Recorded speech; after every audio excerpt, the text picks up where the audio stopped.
So, hey everybody, thank you so much for joining us yet again on another science time or lunchtime science call, which I am intermittent fasting, so I actually haven't had lunch yet. So I still have a couple hours myself, which we can also talk about, hi Randy, talk about a little bit too within this FTO variant of SNP is some intermittent fasting, right? I'm a huge advocate for intermittent fasting. I know there's some research out there saying women shouldn't do it, but I poo-poo on that because I've been doing that for 3 years and my hormones and everything else is just fine. So with that said, the first gene that we're going to, or actually the only gene, I think this is a pretty important variant in SNP because it does have a lot to do with one of the biggest complaints that we hear in medicine and in general, right, is weight gain.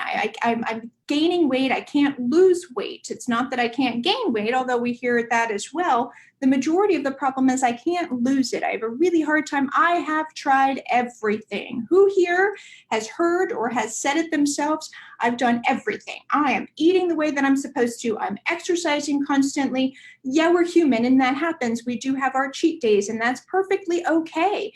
But for the most part, these people are really, see, yeah, yes. Facebook, I'm sorry I can't see you guys, but I'll go back and look. We're having tons of patients and people come in and say, low energy and weight gain being the biggest one. So that's why I decided to kind of cover this SNP a little bit by itself, right? So the FTO SNP. And you know, do you notice in this SNP, in the name, alpha ketoglutarate, so keto, you hear the word keto, right? So keto, ketogenic, it kind of sounds like we should be pro-keto. And actually, I'm going to talk about that as well and how that might not be the best choice for people with this variant, especially in a homozygous or a red, having that with your wellness action plan. So FTO, believe it or not, you call it the fat gene. Yeah, fat mass and obesity gene, that's what it's called. It sounds terrible though when you call it the fat gene, unless you're talking about keto fat or healthy fats, right? And now fat is such a term that can be used in many different ways. We don't use that word when we're talking about somebody, of course, that's rude. But, we can use it when we're talking about healthy fats, right? So there are ways to actually, and all of our cells are covered in fat. So there's lots of ways to use that word. And I don't mean it when I say negative, or when I say it, it doesn't mean negatively. Okay, so both of yours were red. Woo, let's get into this then, Susan. So FTO is actually the very first gene that they found to be associated with human body mass. So it was kind of neat, this whole discovery of this SNP and this variant to be able to say, this may have some influence on people's weight and the ability to be able to lose weight and all the things that they're doing to where they cannot lose weight. So it was the first gene that was actually discovered in reference to human body mass. So things that it looks at is your BMI or your body mass index, your obesity risk, and also your risk for type 2 diabetes. So just because this is a fat mass and obesity SNP, it doesn't mean that there's not a type 2 diabetes component there. Another thing I kind of want to make clear is just because you have this variant, it doesn't mean you're going to be overweight or obese, right? And we'll get into that a little bit too, what that means. And I know I've talked about it in the past. It also has a lot to do with your brain kind of telling your stomach, hey, we're full, cut it off. So there's more to it than just being obese or overweight. And BMI, for instance, when I get patients in here, I look at it, observe it, measure it. But when it comes to being a definite, back in the day, your BMI was over this, oh, you are obese. And that's not the case. You get people in here who are fit, who work out, who lift weights, and they're 6'2", and all of a sudden now they're obese, and that's not the case. So we take BMI very lightly, but they still do use it a lot in research. So kind of these individuals that have this FTO variant are kind of wired to eat more. And I know I've spoken about that in the past. You feel hungrier quicker. So you eat something and think, gosh, I just ate 15 minutes ago and I'm hungry again. Or the people that are in the line at the buffet and can go up several times. I am the worst person to take to a buffet because I'm going to go up one time. maybe twice, right? So it's not going to be worth my money to go to a buffet, but these are the people that actually can go there and shut it down. And I don't mean that in a negative way. I mean that they can eat and they can continue to eat. And that part of their body, that ghrelin, that grr that says, hey, we're hungry, doesn't shut off. It keeps kind of telling the body, we're hungry, keep eating, keep eating. You will get full. It's not like you'll stuff yourself and then explode. You will get full and you will feel satisfied, but then sooner than others, you're going to be hungry again, right? So this FTO gene was actually, let's actually think about it this way, it was a survival gene, right? If we're talking about evolutionary medicine, it was a gene that adapted to survival, which is amazing to have. So there's a bonus to having this as well. It became problematic, though, kind of more so in today's world, right? Where there's this high access to energies, high energy foods, right? So foods that are constantly making us hungry, hungry, hungry, hungry. So it was a good tool for us to have and variant for us to have back in evolutionary days. But now in today's world where food is so highly readily available constantly, everywhere you look, there's food. Nobody's going to starve in this country, at least. Well, every time I say something, I'm like, well, this could happen. So ignore that. But most of the time, there's so much food available to us that we can find it, we can come across it, we're not going to be hungry, right? So the World Health Organization, I want to pull some stats in here. You guys know I love the research and the statistics. I think that's important. Estimates that about 1.6 billion adults, and that's when we say adults, we usually mean age 15 and over, even though we know an adult 18, sometimes people become adults, they're like, okay. But statistically, we're that many people, 1.6 billion adults were overweight and 400 million were obese. This was back in 2005. So can you imagine how much it's raised at that point? So they actually predicted the rise to be over 3 billion at this point that are overweight and over 800 million obese adults. Like, that's insane, guys. Obesity and being overweight is a huge medical cost. And so we actually want to do our best to be able to help people. There's people who want to lose weight. Let's help them do that. So obesity is kind of like a major international public health threat, right? That's what we consider that to be. It's an economic burden. We want to be able to make it so we're not, and it's mainly about the problems that can arise from being obese, type 2 diabetes, cardiovascular disease, PCOS, all these different things that arise that are very costly and cost us and the medical system a lot of money to be able to support these people that have this weight issue, but they've tried everything and they can't lose weight and they feel stuck. So this is where we as Euphoria and we as geneticists can come in and say, guess what, guys? Now we have found something, a variant that might be a suggested help. It's not the end all, but it could help us, at least guide us in a way to be able to say, how can we help your body do what it's supposed to do biochemically better so you can burn these fats better? And we can actually accommodate these lifestyle things that we're going to talk about as well to help your body lose the weight that it should, the way that it's supposed to. We want to maintain a healthy weight level. So of course, there's all these environmental factors, right? And also things like little physical activity. I had a patient come into me yesterday and said, I'm not going to lie, I'm sedentary. I sit at work all day long at my desk. I go home, I sit at home and watch TV. I don't move. And that is a problem in this country, unfortunately, nowadays, is the lack of movement. Huge, huge, huge deal. Okay, so overeating. People think that they need to eat a lot. You don't need to eat a lot. There's actually, and that's where this gene comes in, right? That little part of my brain that says, yeah, I'm good, I can stop now. People with this variant, if this gene is turned on, they might not have that part of the brain that says, okay, guys, we're done, put the fork down. So that can be something that we can help with Euphoria as well, of course, and with your nutrition, but also need to kind of train ourselves as well to say, you know what, when I get that slightly satisfied feeling, slow it down and let's watch if my body can say, okay, you're good, you're full, you don't need to eat. You don't need to eat 7 times a day. You know, most people, there are some people with higher metabolism, hypoglycemia. Sure. Oh, that was great, Craig. Thanks for, wow. Don't do that. Yeah, that's gross. Look at all that. There's bread, there's cheese. He distracts me with these pictures, but I actually love it. So it's all good. Okay, so all of these things, overeating, sedentary lifestyle, has actually driven the rise in the numbers who are people who are overweight and obese, right? So genetic factors, they say, are about 40 to 90% of the population variation and their BMI. 40 to 90% does have a genetic influence, but there are other influences as well, like lifestyle, the things I just talked about, overeating and lack of exercise and physical activity.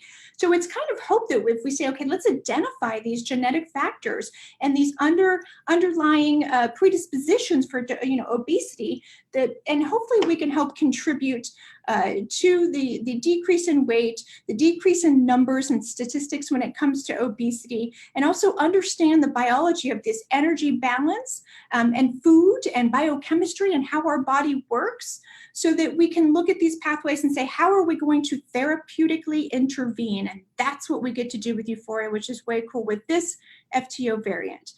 So a quick little recent study that I have found, people with the FTO variant are actually more likely to prefer those high-fat foods, right? And they also typically consume more calories, which I did say, at a meal, and feel less satisfied. So think about that. So high-fat foods, and that just doesn't mean all your healthy fats. That just means the fried foods and the foods that maybe aren't so good for us, saturated in these omega-6 fatty acids, which we know are very detrimental to our health. But that's what they like. They like those rich foods. They crave more of it, and they typically eat more calories in one sitting as well. So that's why intermittent fasting is such a great idea for these kind of people, right?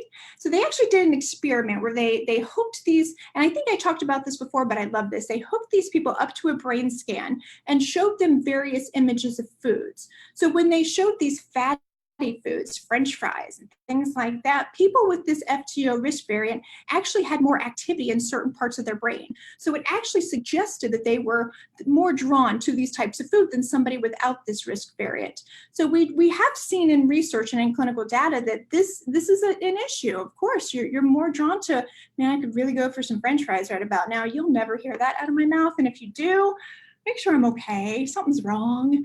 But anyway, so 2007, we found this single nucleotide, of course, within the fat mass and obesity, the FTO SNP came about, or was kind of discovered, I guess, officially in 2007.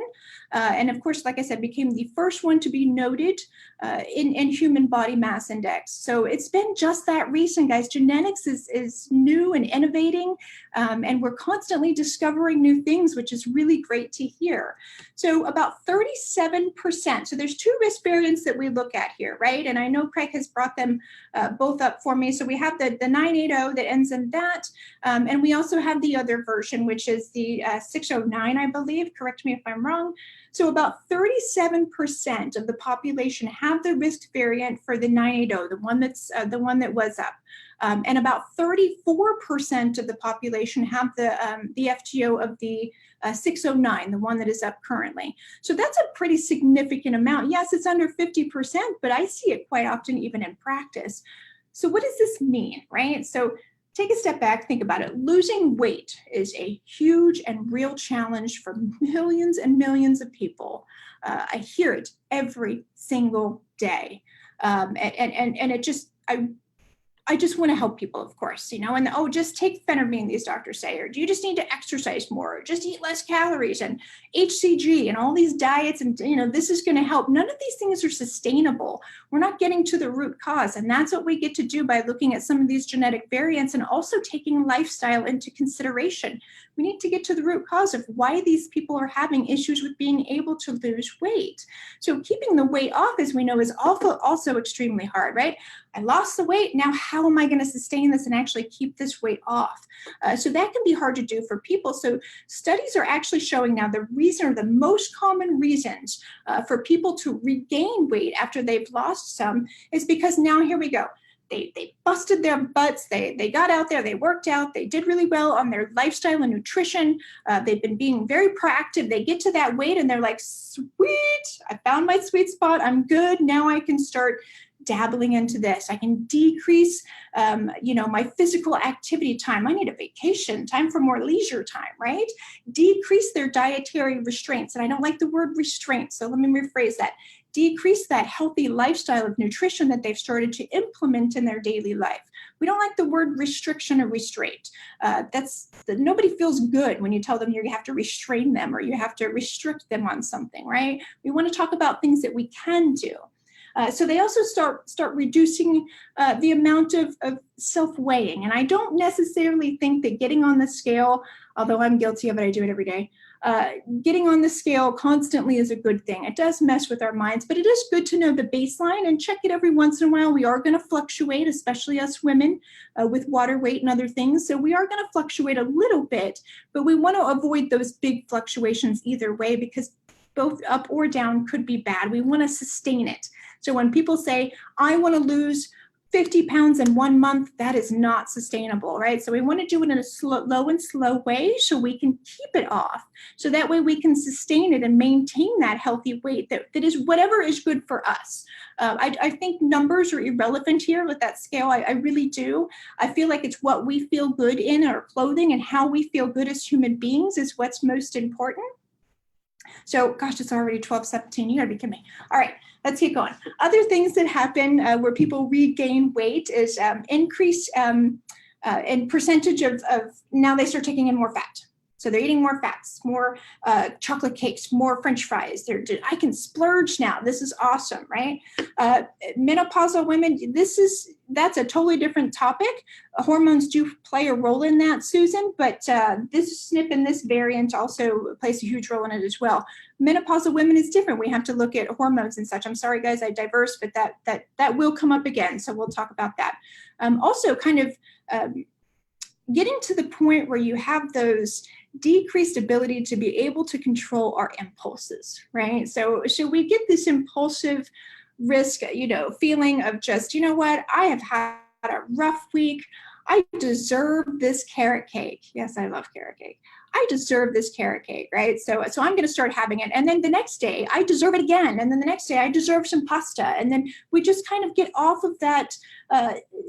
We jump the tracks, right? And we're just kind of like falling down this downward rabbit hole spiral of just eating like crap again. And that becomes a problem. So you have to sustain it. We have to find something that is sustainable for you and will work for you.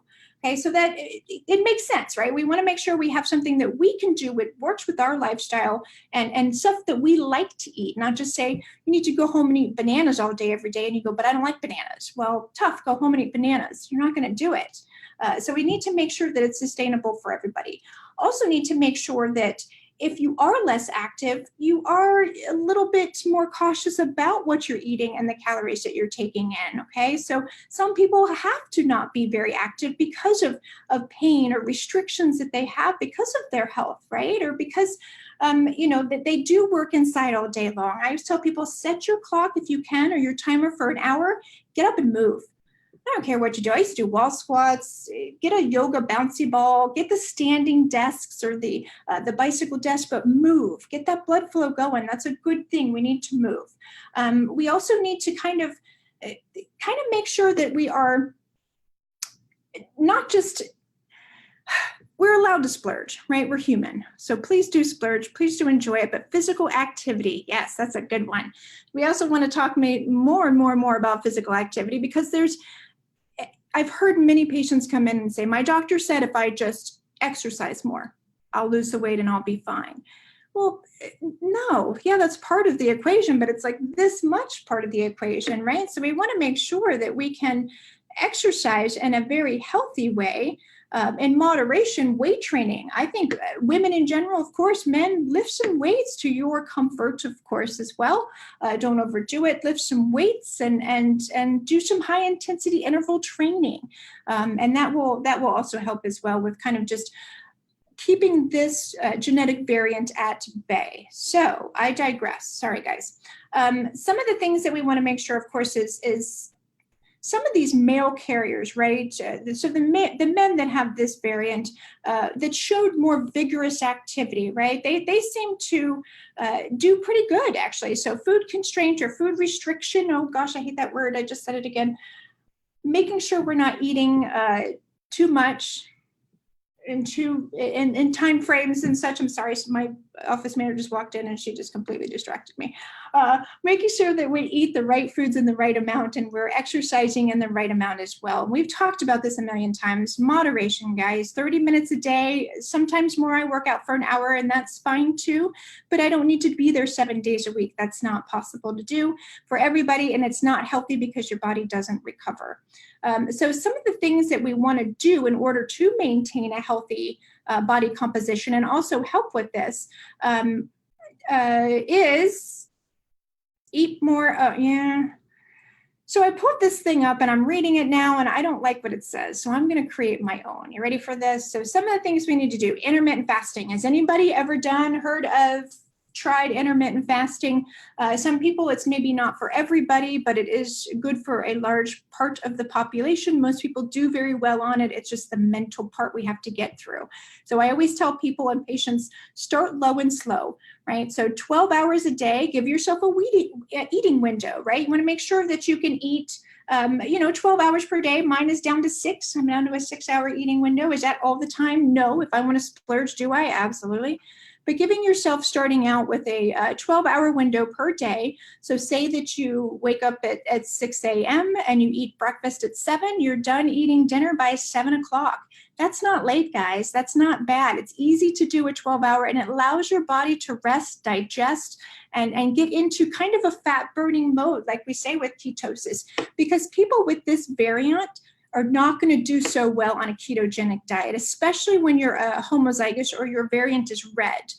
Not going to do so well with high fats. You're not going to be able to break them down very easily. So I always suggest if you're homozygous or red within the FTO variant, try to steer away from a full ketosis diet, maybe going more paleo.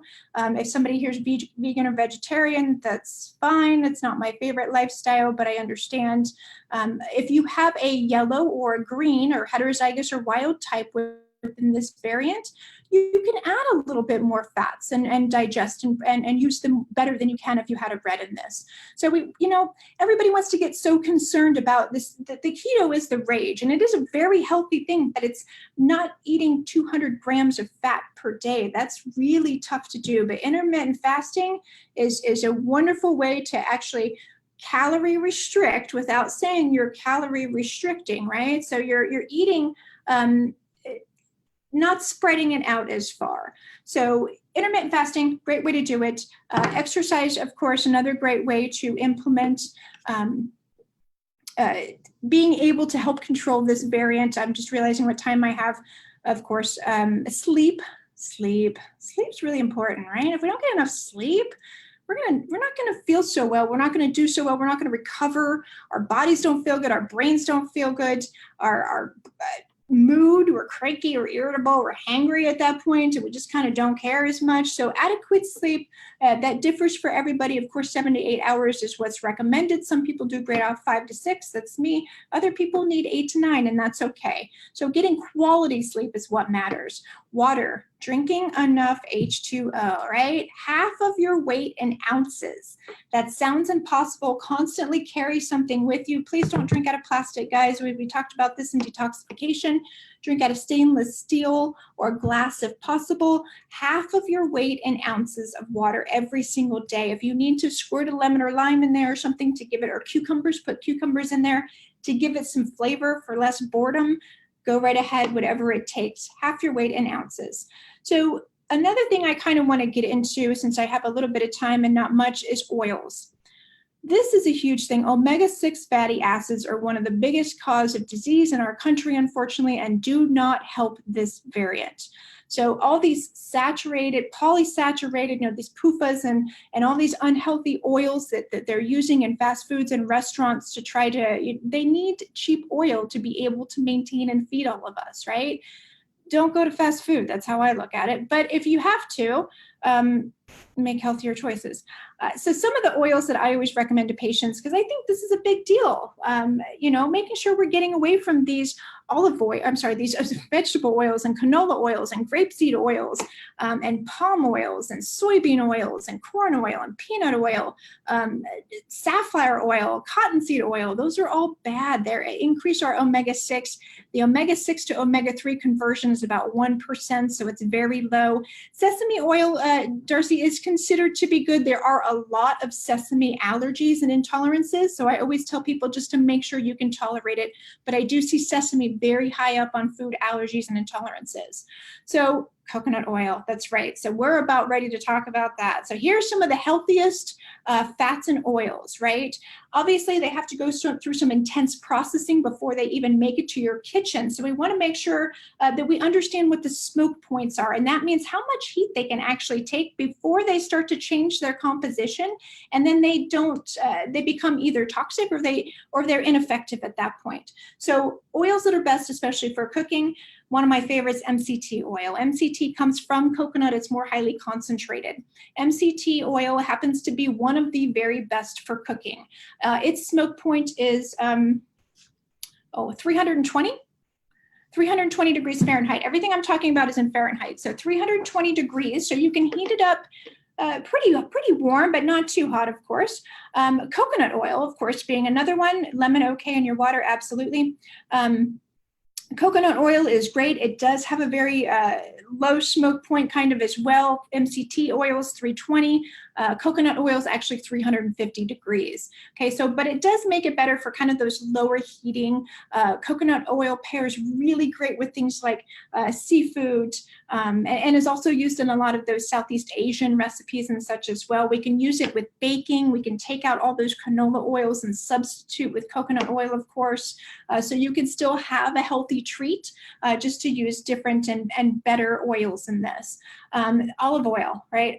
I love nothing more than a good tasting fresh olive oil. It's one of my favorite things. I'll put it on everything. I don't care. So it's packed, of course, with antioxidants, has a robust flavor. I love extra virgin olive oil. You want one that's unrefined and minimally processed, of course. It does have a low smoke point. So you kind of want to use it as a garnish or even as a dressing. It pairs really well with meats, vegetables, and even eggs. Put it on eggs. I put it on just about everything. I love olive oil. Another one that actually has a higher smoke point is actually avocado oil. So we can use that without kind of getting rid of its nutritional integrity. It doesn't degrade over high heat, like even in a pan when you're cooking it. So avocado oil is another healthy choice. It's also loaded with omega 9s, which are great for us also, and vitamin E. So you can use it with a very subtle nutty flavor that it tends to have also.